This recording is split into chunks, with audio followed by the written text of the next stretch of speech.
Good afternoon. Welcome once again to our weekly media briefing and public health update with Montgomery County Executive Mark Elrich. I'm Lorna Virgilla, Hispanic Public Information Officer, and joining us today is Dr. James Bridgers, Director of the Department of Health and Human Services, as well as Mr. Sean O'Donnell, Acting Deputy Chief of Public Health Services. We have a special guest today. His name is Paul Monteiro Jr. He is Maryland's Secretary of Service and Civic Innovation. Thank you for joining us. Good afternoon, everyone, and good afternoon to you, Mr. County Executive. Good afternoon, everybody who's here today. Thank you for joining us. This week, I want to focus on something new for Maryland, a first-in-the-nation plan for recent high school graduates to dedicate a year of service to their community paid for by the state. Each participant will be placed based on their interests to learn about at least $15 an hour and work at least 30 hours a week. Upon successful completion of the program, these young people also earn $6,000 toward tuition costs or as a cash stipend. Support coaches will help everyone in the program refine their post-service plans, whether they include college or career and continued service. This is an important initiative that Governor Moore announced on his first day in office.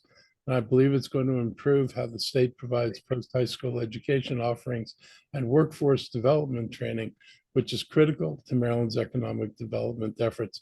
But it's really critical to the people who are going to be in this program. Beyond providing high school graduates a way to make some money, this program is also providing them hope, guidance, and exposure to careers that span different disciplines and industries.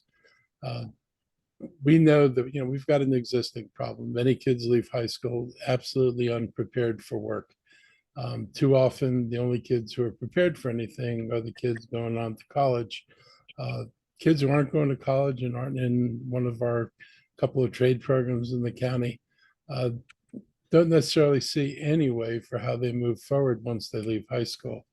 And so this is an important step to kind of bridge kids from their final high school year to give them something to do and an opportunity to learn about working in a way that they didn't get while they were in school, and hopefully to guide them to employment that's going to be meaningful and give them a sense of possibility, which is what we desperately need young people to have. They have to believe that they can make their lives better. Currently, the state is preparing for the next group of teenagers to join this initiative and expanding the program. And we want to make sure that Montgomery County graduates are aware of these opportunities. So this week, I'm honored to welcome Maryland Secretary of Service and Civic Innovation, Paul Monteiro Jr., to talk with us about the benefits of the program. So thank you for joining me today, Paul. The show is Thank yours. you. Thank you very much, Mr. County Executive. I appreciate the invitation, and thanks for your leadership on many fronts. I'm honored to lead the new Department of Service and Civic Innovation. As the county executive mentioned, the first in the nation program of this sort that's building on the strong foundation left by AmeriCorps and other national service programs. Ours is designed to complement what is. And so it's structured where there is a living wage paid to our members. They get to choose where they serve as they try to discern where they fit following the completion of their high school career. And they can earn the living wage, gain hard and soft skills in whatever role they choose, nonprofit, public sector, or even a for-profit business for those who may want to start their own business one day. Giving them financial literacy consistently across their service term, starting with do you have a bank account, but all the way up to how do you manage your money well, including that completion award the county executive mentioned at the end of the term of service, $6,000 toward college or apprenticeship costs, if that's what they choose to do, or it can be taken as a cash stipend that's taxed, but a lump sum to help them get their first apartment, buy their first used car to start their work life, but not get stuck in what comes next following their high school career. Also making sure they're civically literate.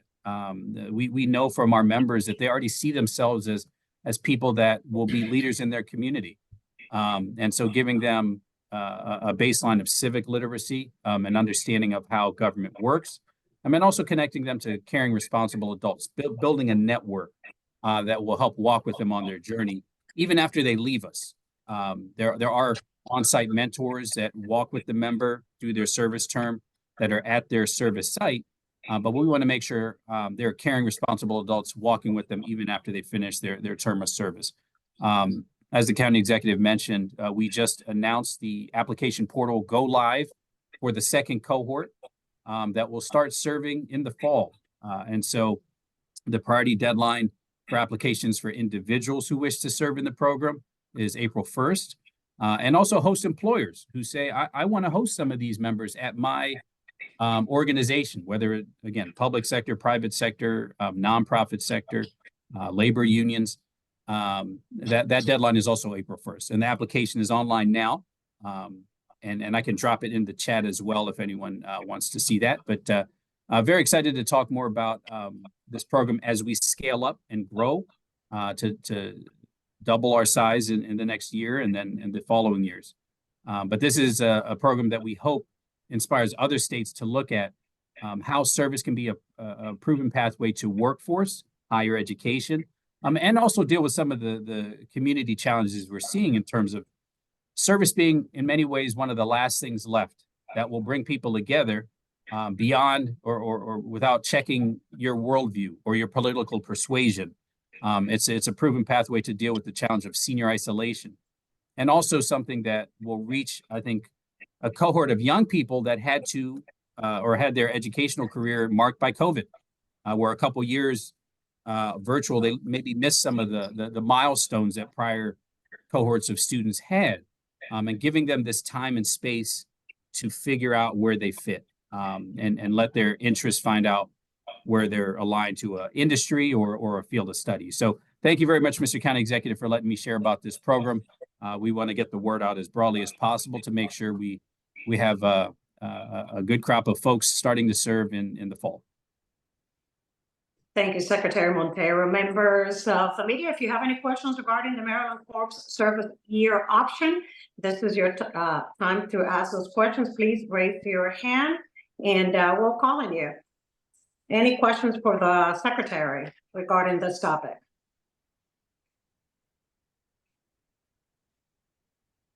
I don't see any hands up. Going once, going twice. Questions for the Secretary? No questions? Well, Secretary Montero, thank you so much for joining us this afternoon. You can remain on the call or drop off. Thank you. My pleasure. And the website is serve.maryland.gov, where the application is live. And then Maryland is spelled out. serve.maryland.gov. Thank you. Thank you, Secretary. So, yeah, thank you again for doing this. And I hope that after doubling it this year, we move to higher multiples in the coming years. There is a real need for this in the community. Even in Montgomery County, there are a lot of youth who are leaving high school and have no path forward. And that lack of confidence in a path forward, or the lack of a path forward, is something which is really destabilizing to young people. And so anything we can do to say, hey, there is a way for you to go, there are jobs we can train you for, that is just critically important. So thank you for taking this job on. Thank you for being here with me today. Pleasure. Thank you, sir. So now I'm going to talk about something that I've been talking about for a long time. And this is the issue around allowing counties more local autonomy to raise needed revenues. And before anybody panics at the word of raising needed revenues, the goal of what we're seeking in Annapolis is basically to do what Virginia does, which is put in place a series of special taxing districts that allow the county to raise revenues on commercial property for transportation projects that benefit the commercial property and not for other programs in the county budget. So it wouldn't go to fund social programs. It wouldn't go to fund things not related to transportation. The legislature may add education to the possibility of what the funds could be used for.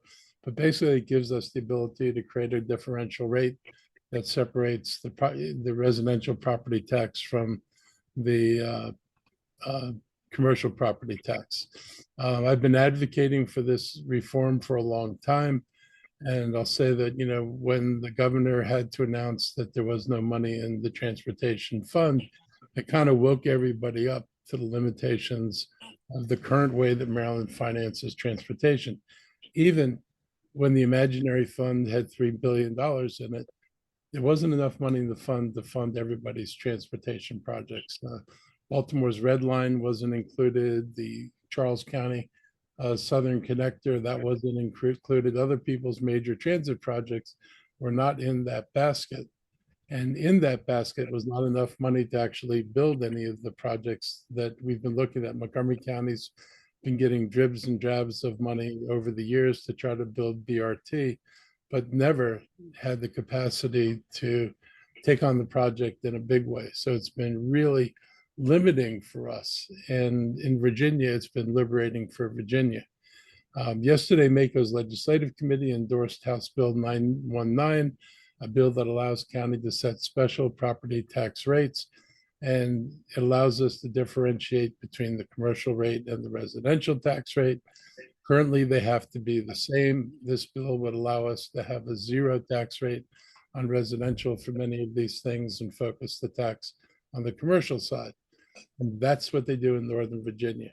Municipalities have had this authority for a couple of decades now to set different rates in order to meet the demands of their residents and businesses. In 2024, it does not make much sense that the municipalities have this ability to fund infrastructure, but the counties do not. And it's time to grant Maryland counties the same autonomy that municipalities already have, and that the counties in Virginia have and use extensively, and that the District of Columbia has and uses extensively. I'll give you a quick example. In the District of Columbia, the residential property tax is 85 cents, 20 cents lower than our residential tax. The commercial property tax in Virginia goes up to $1.89, which is 85 cents higher than our commercial tax. And DC raises an enormous amount of money to build infrastructure out of that tax differential. And in Northern Virginia, in a place like Fairfax and Tyson's Corner, the property tax on commercial property goes up to $1.50.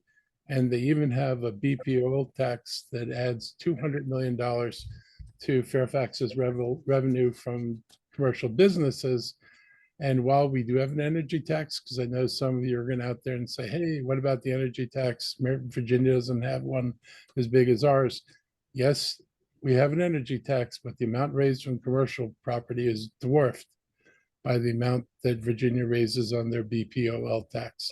So they get far more revenue from the private sector in Virginia, and they put that money to work to invest in infrastructure, and the infrastructure leads to economic development. For everybody who likes to talk about why aren't we doing what Virginia does, all you got to do is look at tax policy. If low taxes were the key to success, we'd be the location of everybody coming. That's not what's happening. It's not the low tax jurisdiction, it's the higher tax jurisdiction that makes public investments that's attracting business, not the low tax jurisdiction that hasn't been able to make public investments. So ponder that as you think about what we're going to be asking for. I want to thank Frederick County Delegate Chris Fair for introducing House Bill 919, and I appreciate my fellow county executives and state leaders for supporting this legislation. Additionally, I'm appreciative that Montgomery County Delegate Ryan Spiegel, along with Senator Nancy King, has submitted bills that further the goal of creating greater autonomy for local governments to develop transportation systems that meet regional needs. Specifically, House Bill 924 and Senate Bill 1126 would establish regional transportation authorities for the purpose of better coordinating transportation investments and management with our counterparts in the region. The bills recognize that the ability for local governments to generate revenue is key to making this work, just like Northern Virginia figured out 20 years ago. These bills include a provision requiring the Maryland Department of Transportation, in consultation with the comptroller, to study and report on the feasibility of creating local option transportation revenues to fund the regional transportation authorities.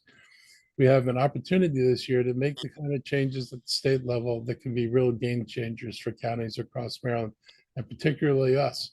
The state has never been able to fully fund transportation needs, and this gives us an opportunity to move beyond that. And with a steady stream of resources, without a steady stream of resources, the county cannot apply for federal funds that require state and local match. And in the real world, our BRT has moved pathetically slowly. We've had this on the books for, I think, over a decade.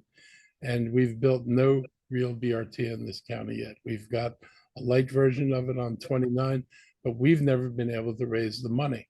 And we cannot go out and ask the federal government for funds that would substantially fund the project unless we can demonstrate that we can provide a local match. And without state support, and then without our ability to raise revenues locally, we do not qualify for these federal funds. So this would unlock access to a lot of federal money. Hopefully the state would be more willing to contribute if they knew that it was being matched. And it's an opportunity for us to go forward. In the 90s, both Fairfax and Montgomery counties faced similar challenges with state governments that couldn't fund critical infrastructure projects. Instead of doing nothing and hoping money would fall from the sky, which is the Montgomery County approach, the political and business leadership of Fairfax County went to a Republican-controlled Richmond to seek taxing authority so it could fund transportation projects that would drive development in Fairfax County. They won approval for the kind of transportation projects we desperately need here in Montgomery County. They're able to create the infrastructure that businesses wanted. They could deliver on their master plans. And, in great example, when they say they were going to build the Silver Line, they built the Silver Line. Every Northern Virginia county has BRT lines under construction right now. Our Purple Line is yet another several years or more away from being finished. It's been in the process for as long as I can remember, going back to talking about this in the early 2000s. We moved with absolutely no speed compared to what Virginia has been able to do.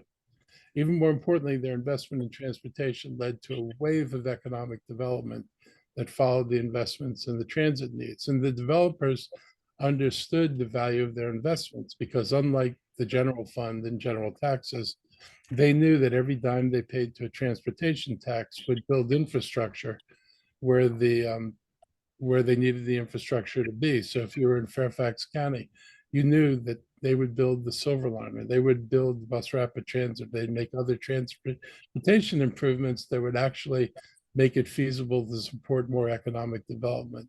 Virginia had the courage to step up and make the political decision to take control of its fate while we continue to dither on whether or not developers would embrace the higher taxes or if it would thwart economic development.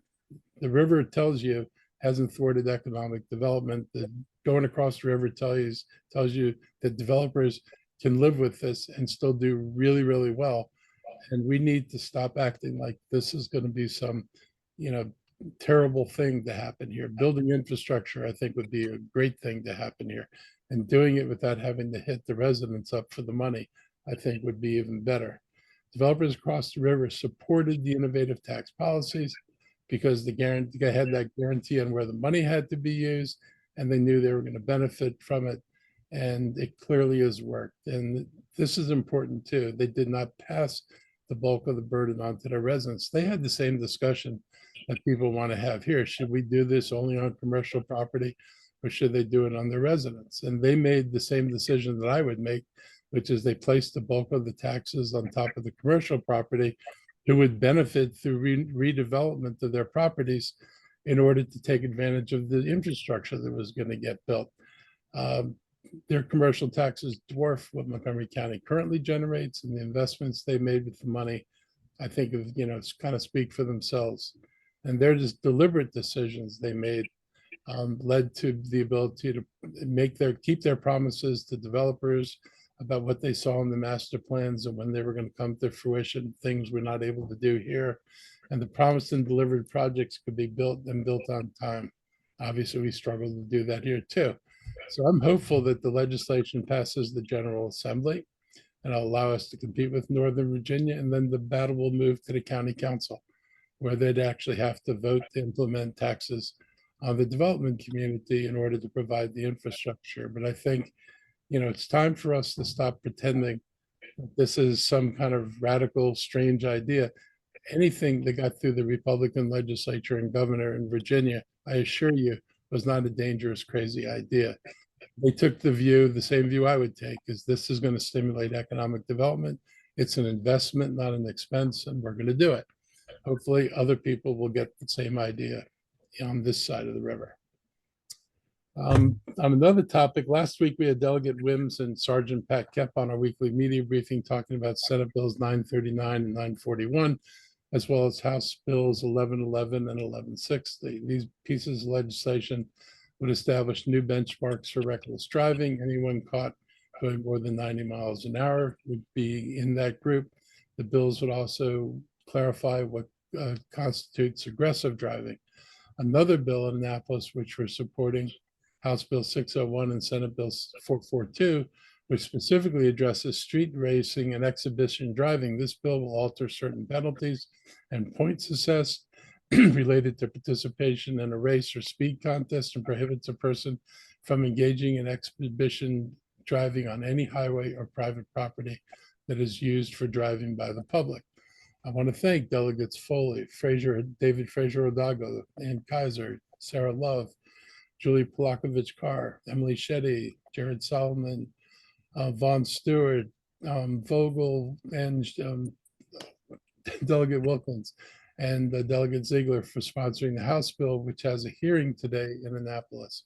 All these bills are very important for the General Assembly to pass. Just last week, we saw dangerous car meetups in Tacoma Park as well as other locations throughout the state. MCPD, along with state police and local municipalities, do a good job of finding out about these gatherings. And if they can get there before they begin, they can be effective at stopping them. But it is very difficult to stop them once they're in process, and it's obviously difficult to stop all of them. The few that get by are seen on the news, and then they infuriate residents, but I guess they encourage people to plan more of these events. So we want this lawlessness to stop. We want our residents to please notify us if they catch these gatherings forming by calling our police non-emergency number, 301-279-8000. We don't want residents calling 911 about these incidents unless a medical or police attention is immediately needed. I want to thank members of the General Assembly who are sponsoring and advocating for these bills. And I'm going to continue to support and encourage their passage. These gatherings terrorize nearby residents, they hurt businesses, and quite frankly, it's only a matter of time before we see a mass casualty incident from this foolishness. And we need to stop it now before we get to that point. Excuse me. Different topic, Black History Month continues with an important event for our Black business owners. On Tuesday, February 20th, the Black Collective will hold its free Black Business Expo at University's at Shady Grove Conference and Event Center in Rockville. The event will begin at 4 and run until 7:30. It will bring together at least 50 Black-owned businesses, nonprofits, and organizations, as well as government agencies for networking and educational panels. The expo supports the Black Collective's mission of bringing together business leaders to help improve how they can grow in Montgomery County. For too long, people of color didn't have access to the same resources as others, limiting their ability of achieving economic security. There are innovative tactics and techniques when it comes to scaling up a business, and an expo like this can help attendees learn. I encourage all Black business owners to learn more about the Black Collective and the expo. Registration for the event is now open, can be done by visiting mocoblackcollective.org. Simple. Other good news, next week, Saturday, February 24th, will be the grand opening of the Silver Spring Recreation and Aquatic Center. The design and building of this facility is one of DGS's largest construction projects within the last 5 years and marks a significant milestone for the county. The residents of Silver Spring and nearby communities have been anticipating the opening of this facility, which will have many amenities and activities. The $55 million facility with 120,000 square feet of public recreation space is the first county recreation center in downtown Silver Spring. In addition to the new swimming pool, there will also be fitness rooms for dance, arts, senior programming, and more. It will give neighbors, including seniors living at the recently opened The Leggett, a new resource for staying active and maintaining a healthy lifestyle. The public is welcome to join us for the ribbon cutting at 10 a.m. or wait until the doors open at noon that day. And I can't wait for everyone to see this new community center. I want to congratulate Nina Ashford, who was approved by the county council this week to become the county's new chief of public health services. DHHS is the largest department in the county and is responsible for addressing the needs of our community's most vulnerable children, adults, and seniors. I'm excited for Nina to get started working for Montgomery County residents.